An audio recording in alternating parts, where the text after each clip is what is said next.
नमस्कार, मैं हूं अंकुर और आप देख रहे हैं सत्य हिंदी का न्यूज बुलेटिन। एक नजर अब तक की सुर्खियों पर। शरद पवार के हाथ से एनसीपी जा चुकी है। चुनाव आयोग के फैसले के बाद अब उन्हें नई पार्टी बनानी पड़ेगी। उस नई पार्टी का एक नाम भी रखना पड़ेगा। अब उसी नाम को लेकर एक बड़ा अपडेट सामने आया है। बताया जा रहा है कि 3 नामों को लेकर सबसे ज्यादा चर्चा हुई है और इन्हीं नामों को चुनाव आयोग को भेज दिया गया है। जिन 3 नामों पर पवार गुट में सहमति बनी है वो इस प्रकार है: राष्ट्रवादी कांग्रेस पार्टी शरद पवार, राष्ट्रवादी कांग्रेस पार्टी शरद चंद्र पवार, राष्ट्रवादी कांग्रेस पार्टी शरद राव पवार। अब इन तीनों ही नामों में एक बात कॉमन है, शरद पवार। जो भी नाम सुझाए गए हैं, इस बात का ध्यान रखा गया है कि शरद पवार का उसमें जिक्र जरूर रहे।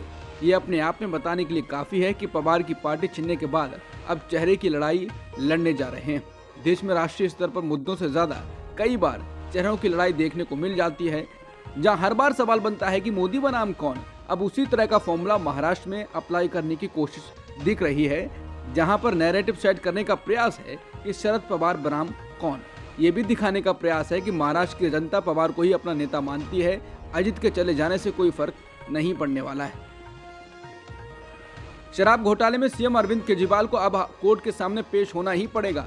17 फरवरी को उन्हें पेश होने के लिए कहा गया है। असल में ईडी द्वारा ही कोर्ट में एक याचिका दायर कर कहा गया था कि सीएम केजरीवाल द्वारा जांच में सहयोग नहीं किया जा रहा है। लगातार जा रहे समन के बाद वो पूछताछ के लिए शामिल नहीं हो रहे हैं। अब उसी कड़ी में अब कोर्ट ने ही 17 फरवरी को केजरीवाल को पेश होने के लिए कह दिया है। अभी के लिए बताया जा रहा है कि सीएम अरविंद केजरीवाल कानूनी जानकारों के साथ मंथन कर रहे हैं। उसके बाद ही आगे की रणनीति पर फैसला लिया जाएगा।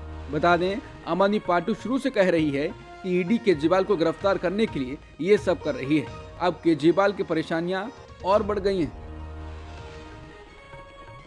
फिर से एनडीए में शामिल होने के बाद बिहार के सीएम नीतीश कुमार ने प्रधानमंत्री मोदी से पहली बार मुलाकात की है। दोनों नेताओं की यह मुलाकात राजधानी नई दिल्ली में हुई है। इस दौरान दोनों ही नेताओं के चेहरे पर मुस्कान नजर आ रही है। दोनों दिग्गजों के बीच यह मुलाकात बिहार विधानसभा में होने वाले फ्लोर टेस्ट से 5 दिन पहले हुई है। नीतीश कुमार को बिहार विधानसभा में 12 फरवरी को बहुमत साबित करना है। राहुल गांधी ने ओडिशा में कहा कि मणिपुर को बीजेपी की विचारधारा ने जला रखा है। आज भी वहां लोग मारे जा रहे हैं, घर जलाए जा रहे हैं, लेकिन आज तक हिंदुस्तान के प्रधानमंत्री मणिपुर नहीं गए।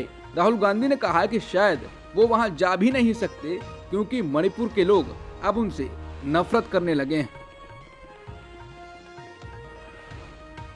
भारत जोड़ो न्याय यात्रा को लेकर राहुल गांधी ओडिशा में हैं। इस दौरान उन्होंने राज्य के सीएम नवीन पटनायक और उनकी पार्टी बीजेपी पर जमकर हमला बोला है। आमतौर पर कांग्रेस नेता राहुल गांधी इनके खिलाफ बयान कम ही देते हैं। अपनी इस यात्रा में ओडिशा आए राहुल गांधी ने पूरी आक्रामकता के साथ इन पर हमला बोला। उन्होंने कहा कि ओडिशा में नवीन पटनायक और नरेंद्र मोदी की पार्टनरशिप सरकार चलाती है, दोनों मिलकर काम करते हैं। मुझे संसद में दिखता है कि मोदी जी के कहने पर बीजेपी के लोग हमें परेशान करते हैं। ओडिशा में बीजेपी और बीजेपी की इस पार्टनरशिप सरकार से सिर्फ कांग्रेस पार्टी लड़ रही है। प्रधानमंत्री मोदी बुधवार को फिर से कांग्रेस पर परोक्ष रूप से कटाक्ष करते हुए प्रधानमंत्री मोदी ने कहा कि पार्टी की सोच पुरानी हो गई है। उन्होंने कहा कांग्रेस पर देश को बांटने के लिए नैरेटिव गढ़ने का उन्होंने आरोप लगाया। पीएम मोदी ने कहा कि पार्टी अब उत्तर दक्षिण विभाजन पैदा करने की कोशिश कर रही है। प्रधानमंत्री ने कहा कि आजादी के बाद कांग्रेस ने सरकार में आते ही लोकतंत्र का गला घोंट दिया, रातों रात राज्य की दर्जनों सरकारों को बर्खास्त कर दिया। उन्होंने देश की अधिकतर समस्याओं के लिए कांग्रेस को जिम्मेदार ठहराया। राष्ट्रपति के अभिभाषण पर धन्यवाद प्रस्ताव पर पीएम मोदी ने आज बहुत कुछ बोला। इस दौरान उन्होंने फिर से कांग्रेस पार्टी और पूर्व प्रधानमंत्री जवाहरलाल नेहरू को आरक्षण के मुद्दे पर घेरा। पीएम मोदी ने जवाहरलाल नेहरू की एक चिट्ठी को पढ़ते हुए ये दावा किया कि पूर्व पीएम आरक्षण के खिलाफ थे। उन्होंने कहा कि दलित, पिछड़े और आदिवासी कांग्रेस जन्मजात उनकी सबसे बड़ी विरोधी रही है। मैं तो कभी कभी सोचता हूँ कि अगर बाबा साहब ना होते तो शायद SC ST को आरक्षण मिलता ही नहीं। ये भी मेरे मन से सवाल उठता है। इनकी सोच आज से नहीं, उस समय से ऐसी है। मेरे पास इसका प्रमाण है। उन्होंने कहा कि एक बार नेहरू जी ने मुख्यमंत्री को चिट्ठी लिखी थी। उन्होंने कहा था, मैं किसी भी आरक्षण को पसंद नहीं करता, मैं खासकर नौकरी में आरक्षण तो कतई नहीं। मैं ऐसे किसी भी कदम के खिलाफ हूँ जो अकुशलता को बढ़ावा दे, जो दोयम दर्जे की तरफ ले जाए। ये पंडित नेहरू की मुख्यमंत्री को लिखी हुई चिट्ठी है। इसलिए मैं कहता हूँ कि ये जन्मजात इसके विरोधी रहे हैं। पीएम मोदी ने राज्यसभा में कहा कि जिस कांग्रेस को अपने नेता की कोई गारंटी नहीं है, वो मोदी की गारंटी पर सवाल उठा रहे हैं। पीएम मोदी ने कहा कि आलोचना करना कुछ लोगों की मजबूरी है, कड़वी बातें करना कुछ साथियों की मजबूरी है। प्रधानमंत्री ने कांग्रेस अध्यक्ष मल्लिकार्जुन खड़गे पर निशाना साधते हुए कहा कि सदन में देश के प्रधानमंत्री की आवाज को घोटने का प्रयास किया गया, मुझे बहुत सताया गया। हम बड़े धैर्य और नम्रता के साथ आपके एक एक शब्द को सुनते रहे हैं, लेकिन आप आज भी ना सुनने की तैयारी के साथ आए हैं। परंतु मेरी आवाज को आप दबा नहीं सकते। देश की जनता ने इस आवाज को ताकत दी है, इसलिए मैं भी इस बार पूरी तैयारी के साथ आया हूँ। तमिलनाडु के मुख्यमंत्री एम.के. स्टालिन ने कहा है कि प्रधानमंत्री मोदी ऐसे बोलते हैं जैसे बीजेपी विपक्ष में है और कांग्रेस सत्तारूढ़ पार्टी है। उन्होंने संसद में प्रधानमंत्री मोदी के संबोधन के बारे में पूछे जाने पर कहा कि उन्होंने इसे देखा, पढ़ा, आनंद लिया और हंसे। सत्ता संभालने के बाद से ही मोदी लगातार ऐसे बोल रहे हैं मानो बीजेपी विपक्ष में है और कांग्रेस सत्ताधारी पार्टी है। तमिलनाडु में 15 पूर्व विधायकों और एक पूर्व सांसद भाजपा में शामिल हो गए हैं। इनमें से अधिकांश नेता राज्य में भाजपा की पूर्व सहयोगी पार्टी अन्ना द्रमुक से हैं और वो केंद्रीय मंत्री राजीव चंद्रशेखर और एल मुरुगन के अलावा राज्य भाजपा अध्यक्ष के अन्नामलाई की उपस्थिति में शामिल हुए। भाजपा लोकसभा चुनाव से पहले राज्य में अपनी उपस्थिति मजबूत करना चाहती है। इंडिया गठबंधन को यूपी में बड़ा झटका लग सकता है।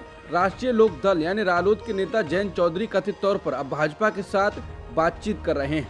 मामले से जुड़े करीब सूत्रों के मुताबिक भाजपा ने रालोद को उत्तर प्रदेश में 4 लोकसभा सीटें कैराना, बागपत, मथुरा और अमरोहा की पेशकश की है।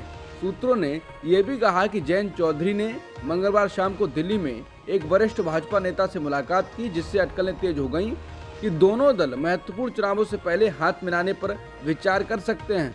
केंद्रीय मंत्री और अपना दल पार्टी की राष्ट्रीय अध्यक्ष अनुप्रिया पटेल ने आरएलडी के नेता जयंत सिंह के एनडीए में शामिल होने से जुड़ी चर्चाओं पर प्रतिक्रिया देते हुए कहा है कि वो इसका स्वागत करती हैं। उन्होंने कहा कि मैंने मीडिया में खबरें पढ़ी हैं जिनमें ये कहा गया है कि राष्ट्रीय लोकदल एनडीए परिवार का हिस्सा बनने जा रहा है। मैं अपनी पार्टी की तरफ से उनका स्वागत करती हूँ। जयंत चौधरी के एनडीए में जाने की खबरों के बीच सपा नेता शिवपाल सिंह यादव ने नया दावा कर दिया है। उन्होंने कहा है कि जयंत कहीं नहीं जा रहे हैं। उन्होंने कहा कि मैं जयंत सिंह को बहुत अच्छी तरह से जानता हूं, वो धर्मनिरपेक्ष लोग हैं। भाजपा सिर्फ गुमराह कर रही है, वो इंडिया गठबंधन में बने रहेंगे और भाजपा को हराएंगे। सूत्रों के मुताबिक लोकसभा चुनाव से पहले जयंत चौधरी एक बार फिर पाला बदल सकते हैं। उनकी पार्टी आरएलडी के बीजेपी के साथ जाने की चर्चा हो रही है। इन खबरों पर प्रतिक्रिया देते हुए अखिलेश यादव ने कहा कि जयंत चौधरी बहुत सुलझे हुए हैं, वो पढ़े लिखे और राजनीति को समझने वाले इंसान हैं। मुझे नहीं लगता कि वो किसानों की लड़ाई को कमजोर होने देंगे। वहीं सपा सांसद डिंपल यादव ने कहा कि जयंत चौधरी ऐसा कोई कदम नहीं उठाएंगे जिससे किसानों को क्षति पहुंचे। ये सब अफवाहें फैलाई जा रही हैं। आरएलडी ने हमेशा संसद और संसद के बाहर किसानों की आवाज उठाई है।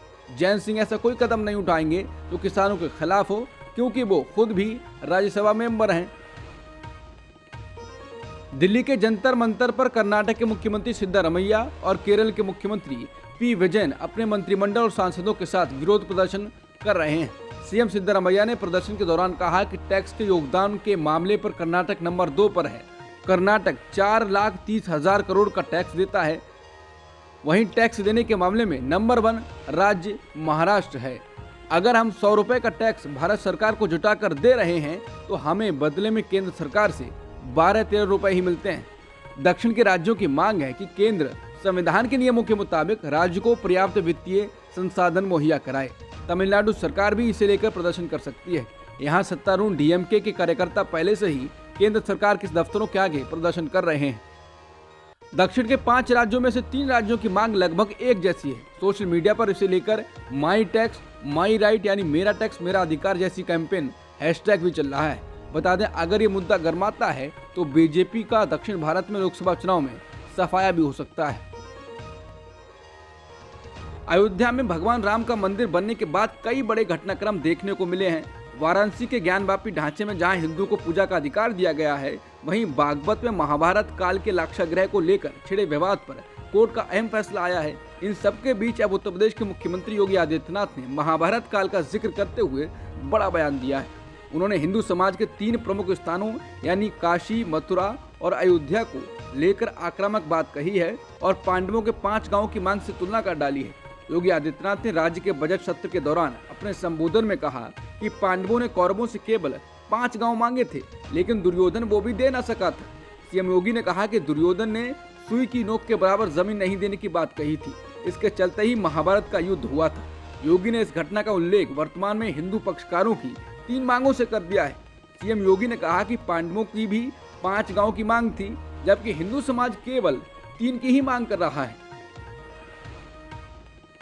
ईडी ने अब उत्तराखंड कांग्रेस के नेता हरक सिंह रावत के ठिकानों पर छापे मारे हैं। वो 2022 के विधानसभा चुनाव से पहले ही कांग्रेस में आए थे। ईडी ने यह कार्रवाई कथित वन घोटाला मामले में बुधवार को पूर्व मंत्री रहे हरक सिंह रावत के खिलाफ की। ईडी की कई टीमों ने इस मामले में दिल्ली, उत्तराखंड और चंडीगढ़ में 17 स्थानों पर छापेमारी की। भारतीय पर्यटकों के लिए ईरान की तरफ से अच्छी खबर आई है।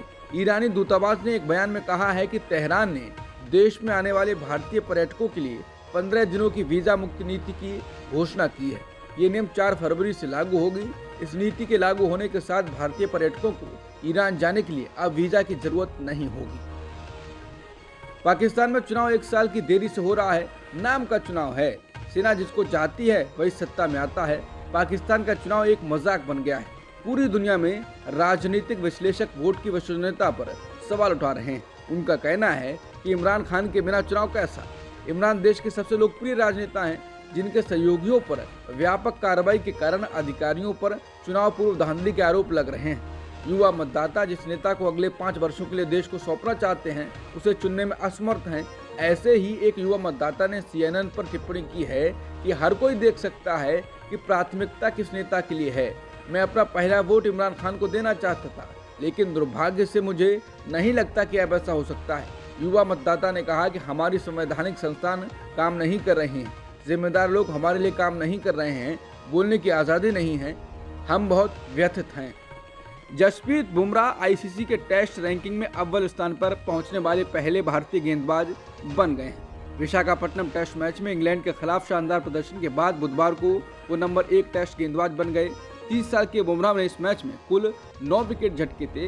इसकी बदौलत उन्हें पैट कमिंस, कगिसो रबाडा और रविचंद्रन अश्विन को रैंकिंग में पीछे छोड़ दिया। अब तक की सुर्खियों में इतना ही। बाकी खबरों के लिए बने रहिए सत्यहिंदी.com के साथ।